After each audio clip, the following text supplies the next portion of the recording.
directeurs généraux, Monsieur le directeur général de la CSE et le directeur général de la BDK et ses partenaires, distinguée population de la Médina et de Wakhinane Nimzatt, Mesdames et Messieurs, assurément, ce jour est historique, Monsieur le directeur général de la RTS, cher Racine, et l'histoire du jour se lit dans l'effervescence qui vous anime depuis déjà plusieurs semaines.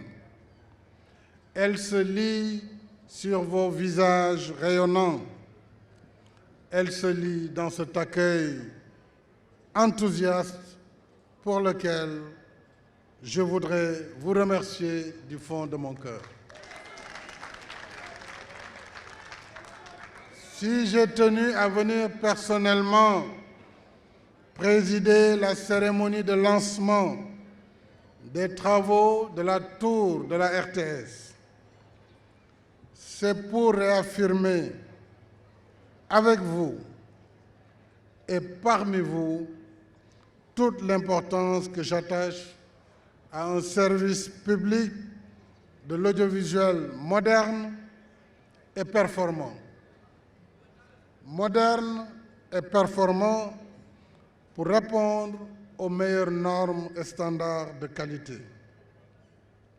Vous l'avez rappelé, Monsieur le Directeur général, jusque-là, les infrastructures de la radio-télévision nationale n'ont jamais été prises en charge à 100% par l'État du Sénégal.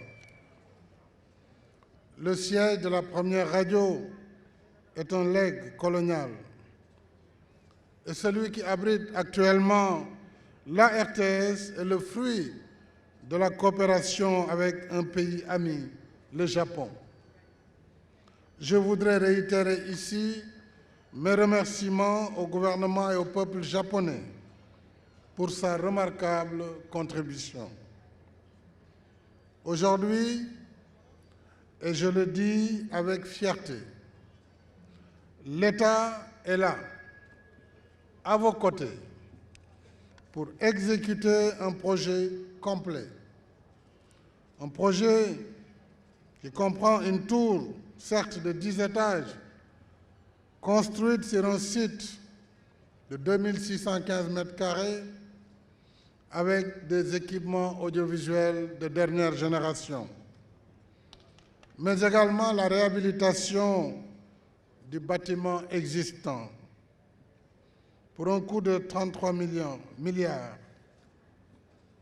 Et dans ces différentes composantes, il me plaît de souligner que cette tour abritera un certain nombre d'infrastructures, de studios de dimensions très importantes, aussi bien pour la télévision que pour la radio, mais surtout une zone technique et un centre de formation en audiovisuel sous le modèle d'une académie. Un restaurant panoramique pour satisfaire l'appétit des cousins et cousines sérères et un service médical. De plus, nous avons voulu joindre l'utile à l'agréable et intégrer le social parce que la RTS ne doit pas seulement être un lieu de travail, mais aussi un cadre de vie et de convivialité. C'est pourquoi le projet intègre des annexes comprenant une crèche, un gymnase et un terrain de foot suspendu sur la terrasse. À la fin des travaux, je dirais plus 18 mois, mais 16 au moins, Comme l'a voulu le directeur général de la CSE, nous aurons ici une superficie bâtie de 26 000 m².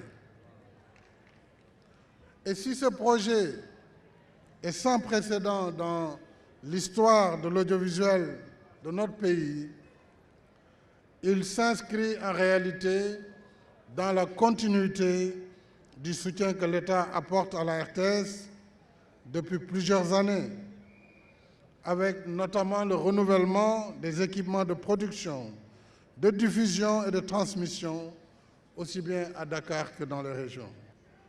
Enfin, la mise à disposition de parcelles à usage d'habitation au bénéfice des agents de la RTS.